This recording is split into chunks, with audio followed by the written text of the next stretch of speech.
Good morning all of you. मैं Rajan Singh, science lecturer, SMA memorial college Gorakhpur.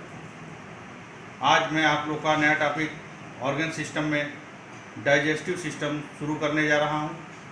Digestive system पाचन क्रिया क्या होती है, तो मैं कह देना चाहता हूँ कि जैसे हम लोग कोई भी भोज्य पदार्थों को लेते हैं तो सॉलिड माध्यम में लेते हैं, जिसमें फैट्स, कार्बोहाइड्रेट, प्रोटीन एक्सेट्रा इत्यादि पोषक तत्व मौजूद होते हैं। उनको सबसे पहले हम मुख के द्वारा लेते हैं।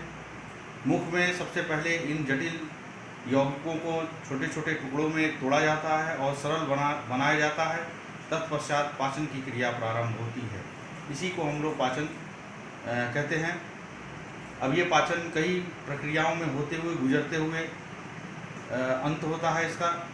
तो आज हम लोग डाइजेस्टिव सिस्टम पढ़ेंगे, इसको विस्तार से पढ़ेंगे। तो मैं बता देना चाहता हूँ कि डाइजेस्टिव सिस्टम जो एलिमेंट्री कैनाल होती है वो कई भागों में विभाजित होती है, जिसमें पहला मुख के बक्कल कैविटी होती है। बक्कल कैविटी के बाद से आपका फेरिंग्स के बाद ओइसोफेगस के बाद से आपका स्टमक लगा होता है। स्टमक के बाद स्मॉल इंटेस्टाइन, और स्मॉल इंटेस्टाइन के बाद लार्ज इंटेस्टाइन, फिर रेक्टम, फिर एनस। ये तो हो गया एलिमेंट्री कैनाल के भाग हो गए। इसके बाद से इसमें आपको प्रक्रिया कौन कौन सी होती है, तो सबसे पहले भोजन को हम लोग मुख में लेते हैं, उसको इजेशन कहते हैं। अंतर्ग्रहण के बाद से पाचन होता है। पाचन के बाद से अवशोषण होता है। अवशोषण के बाद से स्वांगीकरण होता है, और स्वांगीकरण के बाद से मल परित्याग कर दिया जाता है। तो आज हम लोग पहले पढ़े एलिमेंट्री कैनाल। एलिमेंट्री कैनाल में आपको बता देना चाहता हूँ कि सबसे पहला भाग जो होता है मुख होता है। मुख में बक्कल कैविटी होती है। बक्कल कैविटी में मैकेनिकल प्रोसेस और केमिकल प्रोसेस दोनों चलती है। और मैकेनिकल प्रोसेस में बता देना चाहता हूँ कि जो दांत होते हैं और जो जीभ होता है वो भाग लेता है। तो दांत के द्वारा सबसे पहले भोज्य पदार्थों को जो हम लोग बाहर से ग्रहण करते हैं तो उसको छोटे छोटे टुकड़ों में तोड़ा जाता है। तोड़ने के पश्चात जीभ के द्वारा उसको जो है, जैसे कढ़ाई में आप लोग सब्जी पलटे के द्वारा मिलाते हैं, ठीक उसी प्रकार से जीभ के द्वारा भोजन को चारों ओर मुख में मिलाया जाता है। उसके तत्पश्चात जब भोजन चिपचिपा हो जाता है, लार ग्रंथियों के द्वारा जब इसमें मिल जाता है, तो ये भोजन जो है अंदर एपिग्लाइटिस के द्वारा अंदर ग्रहण किया जाता है, जो कि फेरिंग्स और ओइसोफेगस से होता हुआ स्टमक में पहुंचता है। तो इस तरह से हमने देखा कि मुख में दो तरह के प्रोसेस चलते हैं, केमिकल प्रोसेस और मैकेनिकल प्रोसेस। केमिकल प्रोसेस में जैसे आपका जो टाइलिन लार होती है, और टाइलिन के साथ से माइलेज होता है, जो कि स्टार्च को इसमें कन्वर्ट करता है, स्टार्च को तोड़ देता है, और स्टार्च को तोड़कर आगे ये माल्टोज में परिवर्तित कर देता है। अब ये माल्टोज में परिवर्तित करने के पश्चात से जब ये भोजन चिपचिपा हो जाता है, उसके बाद से हमारा ये फेरिंग्स और ओइसोफेगस से होते हुए स्टमक में पहुंचता है। फेरिंग्स और ओइसोफेगस में किसी भी प्रकार का पाचन नहीं होता है। इस प्रकार से हम जानेंगे। सबसे अगर कोई कहता है कि पाचन क्रिया कहाँ से प्रारंभ होती है, तो इसका पहला जवाब होगा मुख से पाचन क्रिया प्रारंभ होती है। मुख में पहला पाचन होता है, यानी कि कार्बोहाइड्रेट सबसे पहले मुख से इसका पाचन शुरू होता है। तत्पश्चात ये भोजन फेरिंग्स और ओइसोफेगस से, ओइसोफेगस केवल मार्ग प्रोवाइड करता है, और ये फेरिंग्स और ओइसोफेगस में किसी भी प्रकार का पाचन नहीं होता है। अब जो भोजन, जो चिपचिपा भोजन होता है, वो कहाँ पहुँचता है? अमाशय में पहुँचता है। अमाशय में जठर ग्रंथियाँ होती हैं। जठर में बहुत सारी कई तरह की सेल्स होती हैं, जिसको हम लोग ग्लोबेट सेल कहते हैं, या जाइमोजन सेल या पेप्टिक सेल। तो जाइमोजन सेल के द्वारा मैं बता देना चाहता हूँ कि आप लोग जाइमोजन के सेल के द्वारा क्या सिक्रीट होता है? HCl सिक्रीट होता है। HCl हाइड्रोक्लोरिक अम्ल। अब ये HCl का काम जो भोज्य पदार्थों से आए हुए जीवाणु होते हैं उनको मारने का काम करता है, और भोज्य पदार्थ को अम्लीय बनाने का काम करता है। ग्लोबुलेट सेल श्लेष्मा का श्रावण करता है। इसके साथ पेप्टिक सेल पेप्सिनोजेन एंजाइम को स्रावित करता है। पेप्सिनोजेन एंजाइम ये प्रोटीन को पेप्टाइड में चेंज करता है। मतलब कहने का मतलब है कि प्रोटीन का पाचन स्टार्ट्स इन द स्टमक। इसके बाद से इसमें बहुत सारी जठर ग्रंथियों के द्वारा निकलने वाला जठर रस होता है। इस जठर रस इसमें मिक्स हो जाता है। इसके बाद से भोजन जो है काइम के रूप में परिवर्तित हो जाता है। जस्ट लाइक टूथपेस्ट, आप लोगों ने देखा होगा टूथपेस्ट, ठीक उसी प्रकार का ये भोजन जो है उस तरह का हो जाता है। इसके बाद से भोजन जो है इस आगे चल के स्मॉल इंटेस्टाइन में प्रवेश करता है। स्मॉल इंटेस्टाइन के 3 भाग होते हैं, ड्यूडेनम, जेजुनम और इलियम। और उसके जस्ट इससे अमाशय के पीछे दाहिनी साइड लिवर और पैंक्रियाज के द्वारा पैंक्रियाटिक जूस और लिवर के द्वारा पित्त रस स्रावित होता है। और ये पित्त रस में पित्त लवण, पित्त वर्णक और कोलेस्ट्रम होते हैं। ये सब प्रक्रिया जो है स्मॉल इंटेस्टाइन में शुरू होती है। और ड्यूडेनम पार्ट में ये जो आपका पित्त रस होता है और पैंक्रियाटिक जूस होता है, ये जाके वहाँ पर ड्यूडेनम में मिलता है। ड्यूडेनम में फिर उसके बाद से इसमें पित्त लवण जो पित्त वर्णक होता है, पित्त वर्णक में बिलिरुबिन, बिलवर्डिन, ये चीज़ें होती हैं। बिलिरुबिन जो ब्लड सर्कुलेशन के द्वारा इसमें आता है, कलर प्रोवाइड करता है। जब कभी जैसे लिवर क्या है, लिवर जो है हमारे शरीर की सबसे बड़ी ग्रंथि मानी जाती है। लिवर के सेल्स का जब हम अध्ययन करते हैं तो इसके सेल्स को हिपैटिक सेल कहते हैं। हिपैटोलॉजी में इसका अध्ययन किया जाता है। तो हिपैटिक सेल जो होती है उसके द्वारा आपका जैसे पित्त रस स्रावित होता है। पित्त रस में जो मैंने बताया पित्त साल्ट होता है, वर्णक होता है और कोलेस्ट्रम होता है। और पैंक्रियाज जो आपकी मिक्स ग्लैंड होती है, मिक्स ग्लैंड कहते हैं क्योंकि इसमें अंतःस्रावी और बहिस्रावी दोनों तरह के हार्मोन सिक्रेट होते हैं।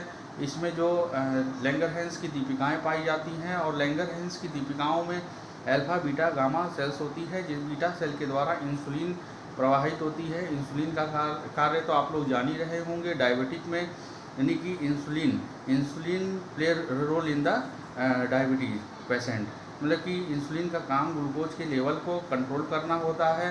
और इससे 2 तरह के हार्मोन सिक्रेट होते हैं बीटा सेल के द्वारा, ग्लूकेगॉन और इंसुलिन। तो हम लोग को डाइजेशन पढ़ना है, इसके बारे में मैं आप लोग को बाद में जब डिजीज़ पढ़ाऊँगा तो ये भाग जो है हम लोग जो है डिजीज़ डायबिटिक के बारे में पढ़ा जाएगा। तो फिलहाल अभी हम लोग डाइजेशन पढ़ रहे हैं। डाइजेशन के बाद से हम लोग देखेंगे इसमें पैंक्रियाटिक जो सेल्स होती है, पैंक्रियाटिक जूस भी इसमें सीक्रेट होता है। पैंक्रियाटिक जूस ये इसमें पूर्ण पाचक एंजाइम पाए जाते हैं, जबकि पित्त रस में किसी भी प्रकार का एंजाइम नहीं पाया जाता था। और स्मॉल इंटेस्टाइन भाग में ही ये डाइजेशन की कंप्लीट प्रोसेस होती है और यहीं पे डाइजेशन की कंप्लीट प्रोसेस होती है और सर्वाधिक पाचन भी स्मॉल इंटेस्टाइन में होता है। इसके बाद से जो भोज्य पदार्थों से आए हुए जो काइम होता है उसमें फैट्स और कार्बोहाइड्रेट और प्रोटीन होती है। और जिसके द्वारा ये पैंक्रियाटिक जूस में आपका लाइपेज एंजाइम होता है और ट्रिप्सिन होती है, एमाइलेज होता है और काइमो ट्रिप्सिन होती है, जो कि ये प्रोटीन को किसमें कन्वर्ट, जैसे वसा है, फैट को फैटी एसिड में कन्वर्ट किया दिया जाता है लाइपेज एंजाइम के द्वारा। और जो आपका ट्रिप्सिन होती है वो प्रोटीन को पेप्टोन में चेंज कर देती है। और इस प्रकार से हम इसमें ये कन्वर्ट होता है। कन्वर्ट होने के बाद से ट्रिप्सिनोजेन भी होता है। जो ट्रिप्सिनोजेन होता है वो ट्रिप्सिन को एक्टिव कर देता है और ये सभी प्रकार के एंजाइम को ये आगे चल के सक्रिय कर देता है। इसके साथ साथ इंटेस्टाइन में, स्मॉल इंटेस्टाइन में हम देखेंगे कि स्मॉल इंटेस्टाइन में इंटेस्टाइनल जूस भी सीक्रेट होता है। तो कुल मिला के इसमें ये जो जूस सीक्रेट होता है ये भोजन को जो होता है क्षारीयता प्रदान करता है। अभी तक जो हम लोग अमाशय में देख रहे थे वहाँ अम्लीयता बढ़ रहा था HCl के कारण, लेकिन स्मॉल इंटेस्टाइन में जब देखेंगे तो स्मॉल इंटेस्टाइन का 3 पार्ट हम लोगों ने पढ़ा था। और स्मॉल इंटेस्टाइन में हमने देखा था कि ये नाम से स्मॉल इंटेस्टाइन है लेकिन इसकी आंत बड़ी होती है और इसका जो मुख होता है वो डायमीटर होता है, वो जो होता है स्मॉल इंटेस्टाइन का बड़ा होता है कंपेरिजन टू लार्ज इंटेस्टाइन से। इस आज हम लोग बस इतना ही स्मॉल इंटेस्टाइन तक जानेंगे, और स्मॉल इंटेस्टाइन के बाद से हम लोग जो लार्ज इंटेस्टाइन नेक्स्ट लेक्चर में पढ़ेंगे। इसके साथ साथ मैं एक चीज़ और बताना चाहता हूँ। मुख में एक चीज़ जैसे छूट गई थी दांतों के बारे में। तो जो दांत होते हैं वो कितने प्रकार के होते हैं लगभग सभी लोग जान रहे होंगे। इंसाइजर होता है, कैनाइन होता है, मोलर और प्री मोलर होता है। 4 प्रकार के दांत पाए जाते हैं, जिसका इंसाइजर का काम होता है काटना, और दूसरा जो मैं बताया था आपको कैनाइन, इसका होता है फाड़ना। उसके बाद से प्री मोलर, मोलर का काम होता है चबाना, चबाने के काम में ये आता है। इसके पश्चात हम देखेंगे कि दंत सूत्र भी आप लोग को मैंने PDF के माध्यम से नोट्स प्रोवाइड कर दिया था। तो अगर वेस्ट में देखेंगे तो 21-23 और इंटू 2 मल्टीप्लिकेशन करेंगे इसमें, तो 21-23 में मल्टीप्लिकेशन ऊपर करिए तो एक एक करके हम जोड़ेंगे। तो 2 से 2 का अगर मल्टीप्लिकेशन होता है तो 4, फिर उसके बाद से 2, और फिर उसके बाद से 4, और फिर उसके बाद से 3 में मल्टीप्लाई करेंगे तो 6। तो इस तरह से ये जो डेंटल फार्मूला होता है 21 और 23 यानी 21-23 तो कुल मिला के ऊपर 16 और नीचे 16 आ जाएगा। तो 16-16 32, यानी कि वैश्य में कुल कितने दांत होते हैं? 32 होते हैं। अगर यही बिलो 10 ईयर देख लिया जाए, बच्चों में अगर देखा जाए तो ये जो दांत होते हैं 21/2102 के फार्मूले में होता है। इसमें भी 2 का मल्टीप्लिकेशन करेंगे तो जितने दांत निकल के आएंगे उतने दांत होते हैं। ठीक ऊपर जो मैंने बताया था ठीक उसी प्रकार से इसको भी काउंट कर लेंगे। फिर इसके बाद से दांतों के बारे में, दांत के स्ट्रक्चर में 3 भाग हम लोग देखते हैं, क्राउन, नेक और एक नीचे का भाग होता है रूट। 3 भाग में इसको देखना है। तो इसके बारे में बस मैं इतना कहूँ, जो कवरिंग होती है इनेमल होती है। इनेमल सबसे कठोर भाग होता है। उसके बाद से डेंटाइन नीचे का भाग होता है डेंटाइन। इसके बारे में जानेंगे कि दांत के स्ट्रक्चर के बारे में बस। और एक चीज़ और मैं बता देना चाहता हूँ कि जैसे जो इनेमल होता है वो एमाइलोब्लास्ट से ये बनता है, और जो डेंटाइन होता है वो ओडोंटोब्लास्ट से बना होता है। तो आज इसके साथ साथ हम लोग दांत के बारे में, दांत के स्ट्रक्चर के और कितने प्रकार के होते हैं ये पढ़ना है हम लोगों को। और जो हम लोग को जीभ है, जीभ टंग के बारे में पढ़ना है। तो टंग में भी बता देना चाहता हूँ कि इसमें बहुत सारे टेस्ट बड्स होते हैं, जिससे हमको टेस्ट का अनुभव होता है। कहीं कहीं आप लोगों को मीठा लगेगा, कहीं कड़वा लगता है, तो कहीं खट्टा लगेगा। तो इसमें जो टेस्ट बड्स होते हैं वो हम लोग को स्वाद प्रोवाइड करते हैं। तो ये टंग के बारे में भी हम लोग को जानना पड़ेगा।